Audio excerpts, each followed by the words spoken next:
Di sini saya akan menjelaskan tentang laporan hasil observasi di SDN 21 Kulon. Next.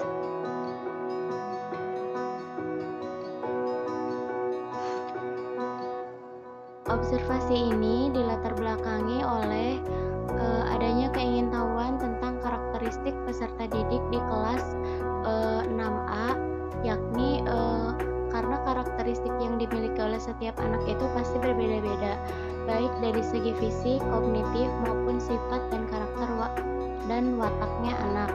Kemudian ingin mengetahui gaya belajar siswa tersebut, apakah memiliki gaya belajar audio, visual, ataupun kinestetik, serta latar belakang dari peserta didik itu sendiri, dan apakah ada motivasi yang tinggi atau kan tidak adanya motivasi pada diri peserta didik itu sendiri.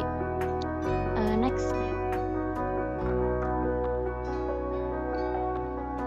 Nah, tujuan dari observasi ini adalah untuk mengetahui kemampuan awal peserta didik serta untuk mengetahui kemampuan awal peserta didik itu sendiri dan memberikan gambaran tentang upaya peningkatan penguasaan guru terhadap karakteristik peserta didik. Nah, selanjutnya sasaran dari observasi ini adalah peserta didik kelas 6A di SD 21 Kulon yang terdiri dari 23 orang peserta didik. Selanjutnya,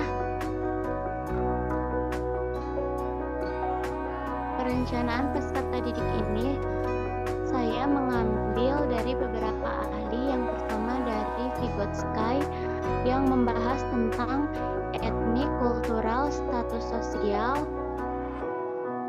serta dari Jean Piaget yang membahas tentang perkembangan kognitif, kemampuan awal, minat, gaya belajar, motivasi, perkembangan motorik, serta bahasa, dan dari ahli Kohlberg yang tentang moral, dan Bronfenbrenner tentang perkembangan motoriknya.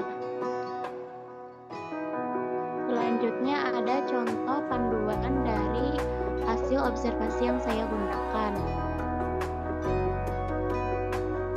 Yang pertama, selanjutnya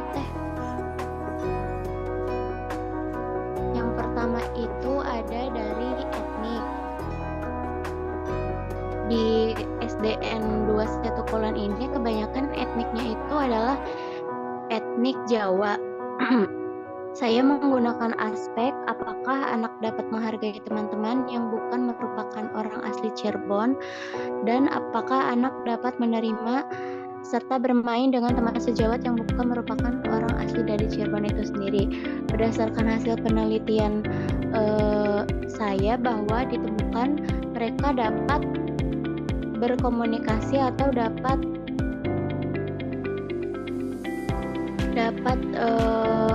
bermain dengan teman sejawat dan tidak terlihat saling mengejek atau terjadinya bullying pada teman sebaya mereka. Terus yang kedua adalah kultural. Kultural ini adalah adanya anggota suatu masyarakat memiliki budaya tertentu dan sudah menjadi pendukung budaya tersebut. Budaya yang ada di masyarakat kita sangatlah beragam, seperti kesenian, kepercayaan, norma, kebiasaan, dan adat istiadat. Pada aspek budaya, saya menganalisis tentang apakah anak dapat menghargai kepercayaan atau kebudayaan setempat.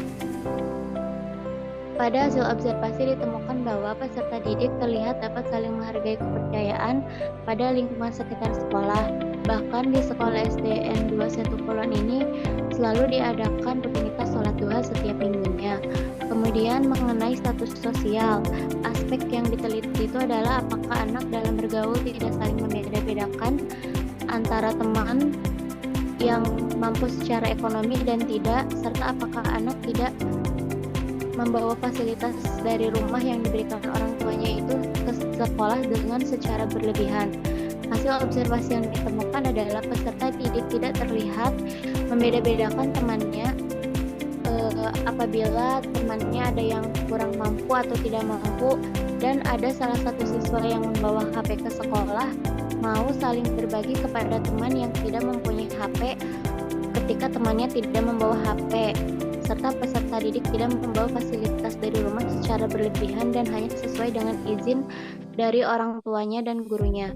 Kemudian dari minat, aspeknya adalah apakah anak menunjukkan ketertarikan terhadap suatu hal dan apakah anak terlibat secara aktif dalam proses pembelajaran.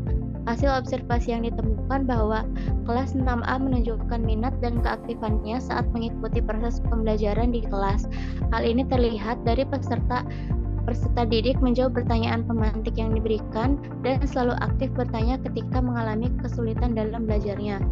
Kemudian dari perkembangan kognitif, apakah anak sudah berpikir secara logis dan konkret serta mandiri pada proses pembelajaran, dan apakah anak sudah bisa membagi tugas dengan anggota diskusi kelompoknya.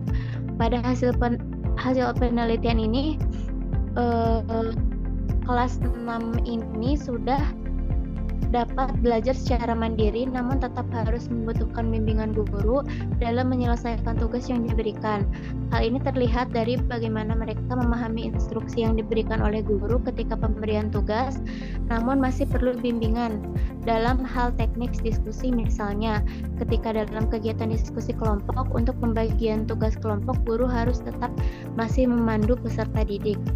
Kemudian dari kemampuan awalnya, aspek yang diteliti adalah apakah anak menunjukkan kemampuan menguasai materi dengan baik. Hasil observasi yang ditemukan bahwa kemampuan awal dari peserta didik di kelas 6A ini sudah cukup memiliki pengetahuan yang baik, namun masih harus dibimbing lagi karena masih banyak pertanyaan yang dilontarkan serta harus diberikan pemahaman lebih lanjut. Kemudian mengenai gaya belajar. Aspek yang ditelitinya yaitu bagaimana dengan pemilihan gaya belajar anak sesuai dengan kebutuhan mereka. Gaya belajar di kelas 6A ini rata-rata audio visual, sehingga guru harus dapat memanfaatkan media pembelajaran seperti Infocus dengan lebih sering. Kemudian motivasi, aspek yang ditelitinya adalah secara umum apakah siswa menunjukkan hasrat dan keinginan untuk mempelajari materi ajar di kelas. Adakah penghargaan yang siswa dapat setelahnya belajar di kelas? Apakah lingkungan belajar siswa nyaman dan aman bagi siswa? Nah, motivasi yang ditunjukkan oleh siswa kelas 6A ini ketika mengikuti pembelajaran semangat, namun ada salah satu peserta didik yang kelihatannya kurang semangat dalam mengikuti pembelajaran. Hal ini terlihat pada suatu waktu dia melemparkan buku pelajarannya di kelas dengan sengaja. Lingkungan belajar di kelas 6A ini juga sudah terbilang aman dan nyaman, dilihat dari ruangan kelas yang luas dan kokoh serta kondisi bangku dan meja yang masih bagus, adanya kipas angin serta ventilasi udara yang cukup yang menambah keamanan dan kenyamanan kelas. Kemudian dari aspek perkembangan emosi, apakah secara umum anak sudah atau berusaha mengendalikan emosi negatifnya? Apakah anak dapat menghargai perasaan teman-temannya dan apakah anak dapat merespon teman-temannya secara wajar? Hasil observasi membuktikan bahwa peserta didik dapat mengendalikan emosi negatifnya. Hal ini terlihat dari jarangnya sekali observer melihat peserta didik ngambek atau menunjukkan ketidaksukaannya kepada teman atau gurunya. Mereka saling bekerja sama dan apabila mengalami ketidaksetujuan mengenai suatu hal, mereka akan menanyakan terlebih dahulu kepada gurunya. Terus kemudian dari aspek perkembangan moral, apakah anak merasa senang atau bangga ketika berhasil melakukan hal positif? Bagaimana bentuk tanggung jawab siswa di kelas? Hasil observasi perkembangan moral yang terlihat pada kelas 6A ini sudah baik, ditandai dengan adanya pembiasaan dalam keluarga mempengaruhi wataknya, seperti ada salah satu peserta didik di mana yang lainnya membawa HP, kemudian yang lainnya tidak merasa iri dan sombong, sedangkan